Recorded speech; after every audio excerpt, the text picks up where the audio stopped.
Bonjour chers amis, nous sommes avec Serge Nuc qui nous a gentiment invités dans son magnifique Pays Basque, ce qui va nous permettre de tester la nouvelle Street Triple R face à la nouvelle Daytona R pour savoir quelle est la mieux sur la route et sur la piste, n'est-ce pas Serge? Tout à fait, et moi j'organise des stages sur la route et sur la piste, c'est-à-dire que...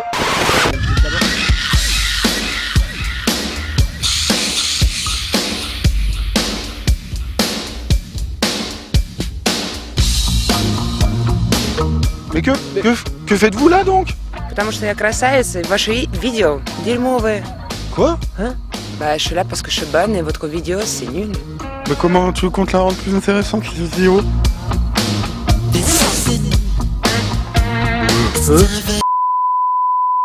Ok, le coup du mannequin russe et de la perle nichon, c'est un peu facile. Mais au moins là, on est sûr d'avoir capté votre attention. On peut enfin commencer notre reportage. C'est donc par un beau matin que nous nous retrouvons au pied des Pyrénées, à Saint-Palais, plus exactement. Point de départ du stage routier, encadré par le chevalier de Groland en personne. Petit briefing de départ, et c'est parti pour une traversée du Pays Basque français et espagnol. Les premiers kilomètres permettent de prendre en main nos triomphes. C'est aussi l'occasion d'apprécier des paysages somptueux, tout en profitant des conseils de pilotage de Serge et des démonstrations qui vont avec. Rouler en groupe, c'est sympa, mais pour arriver à Pécho Elena, juger sérieusement de nos deux montures, je veux dire, mieux vaut laisser partir les autres. Sur la Street comme sur la Daytona, les évolutions ne manquent pas. Toutes deux ont progressé cette année, et c'est la sportive qui profite des mises à jour les plus importantes. De nouvelles côtes moteurs plus carrées, notamment, et un tout nouveau châssis. Le Roadster, quant à lui, voit sa partie cycle s'affûter, mais conserve le même 3 cylindres qu'avant. Un bloc à la fois souple et coupleux, qui ne rechigne en rien à la balade en amoureux. Bon ok, vue de derrière, elle est sympa Elena. Mais au bout d'un moment, le cul vissé sur ses demi-cils, on a la main droite qui tremble. Bah ouais, ces triomphes, elles sont quand même taillées pour mettre du gros gaz.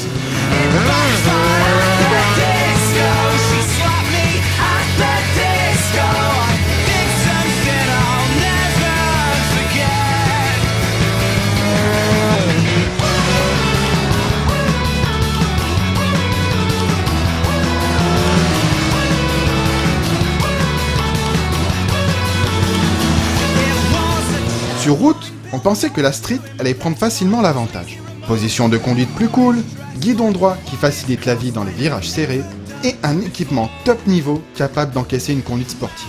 Et c'est vrai qu'elle est mortelle cette anglaise. Hélas, c'était sans compter sur une frangine plus que tenace. Ok, les guidons bracelets sont assez fermés, la selle est haute, et d'une manière générale, la Daytona R se montre exigeante avec son pilote. Mais dès qu'on lui rentre dans le lard, la sportive nous bluffe. Quand la Street Triple se met à bouger, quand son train avant un peu nerveux calme vos ardeurs, la Daytona, elle, ne bronche pas. Elle permet des entrées en virage plus rapides, sans parler de la précision chirurgicale des trajectoires et de la motricité en sortie de courbe. À l'attaque, il n'y a pas photo. Avec un bémol, néanmoins, qui concerne le niveau d'expérience du pilote. En effet, la Street R s'appréhende facilement, à la différence de la Daytona, qui exige un minimum de bagages techniques. Reste qu'au niveau du plaisir de pilotage, nos deux Anglaises tapent très fort. Et l'une comme l'autre sont franchement bien loties niveau équipement.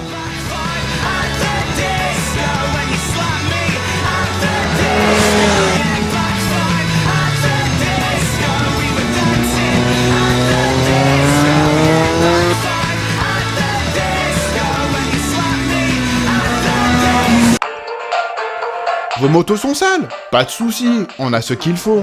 Non mais ils sont sales votre moto. Avec Lynn et Elena, la saleté s'en va.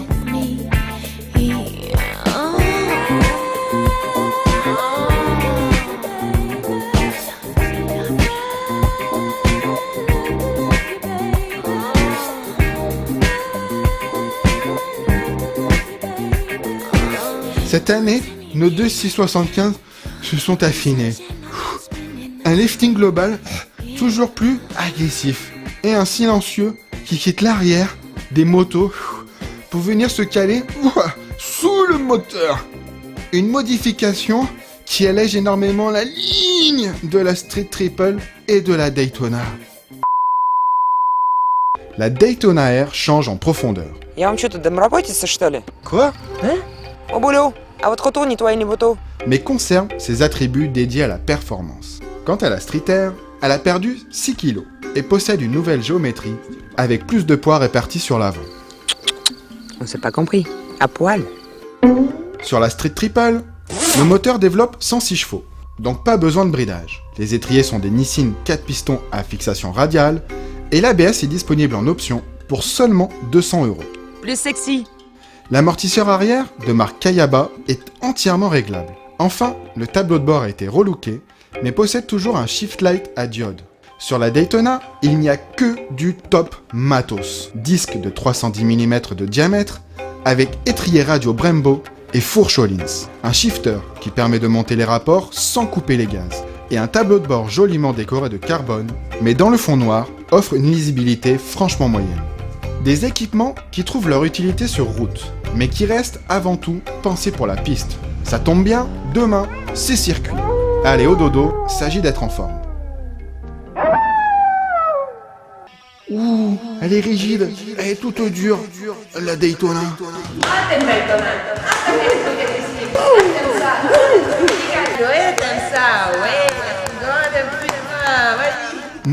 Suave.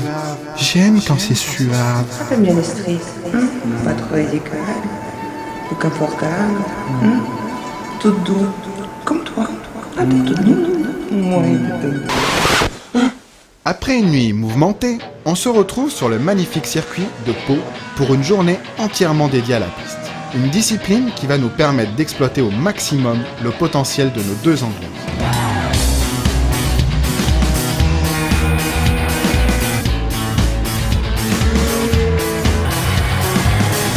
De son côté, Serge poursuit sa formation.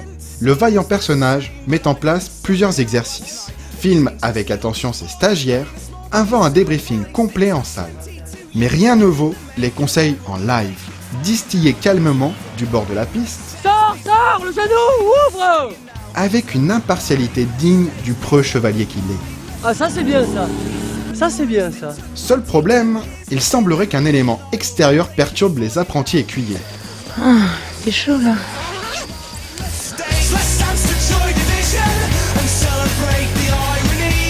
Oh, la pauvre. Oh, il fait vraiment trop chaud.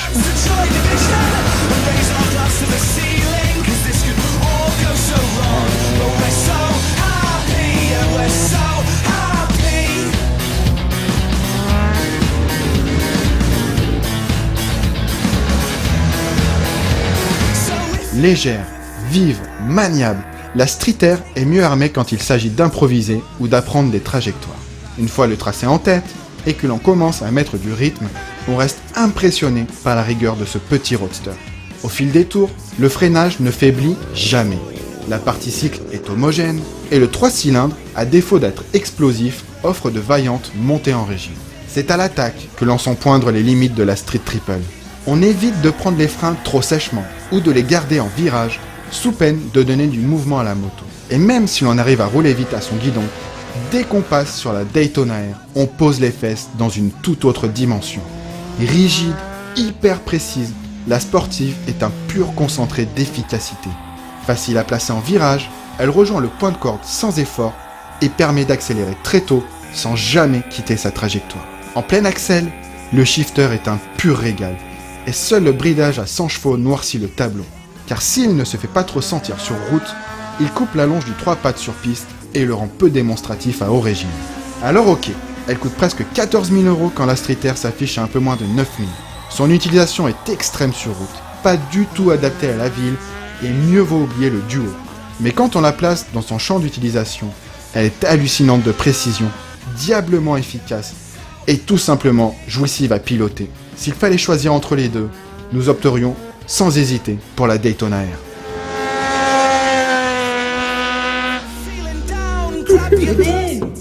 Tu pleures parce que tu la verras plus? Je peux pas comprendre, Serge. Elle et moi, On était en symbiose, elle était parfaite. Jamais j'en retrouverai une comme ça. Ça va, elle était bien, mais tu la reverras, Elena. Hein? Je m'en fous d'Elena, je suis dégoûté d'avoir rendu la Daytona, c'est tout. Sur la Triumph Street Triple R, on a aimé la légèreté de la moto, la partie cycle joueuse, le moteur souple et efficace, le logement anti-vol sous la selle et le prix bien placé. On n'a pas aimé le mordant du frein avant très sec et la selle basculée sur l'avant. Sur la Triumph Daytona R, on a aimé l'incroyable rigueur du châssis, la légèreté de la moto, le freinage diabolique, la sérénité qu'elle procure à l'attaque et l'efficacité générale. On n'a pas aimé le prix assez élevé pour une 600 et le bridage qui castre la longe moteur. Elle était parfaite, jamais j'en retrouvais une comme ça. Ça va, elle était canon, mais c'est bon, tu la reverras. Elena. Ça, c'est ça que j'ai fait. Ouais, voilà. En fait, elle a juste envie de revoir. Mais tu peux les dire, hein. Bah attends, mais t'inquiète pas, sur la bande montage, j'aurai tout le Tu temps peux de le revoir regarder la 15 vidéo fois. après. Descends le micro là, tu tendance à... Pardon, mais c'est pas de ma faute. Ouais, c'est ça, c'est aimanté peut-être. Allez. Mais ouais, mais j'ai l'impression qu'il est trop beau. Ouais.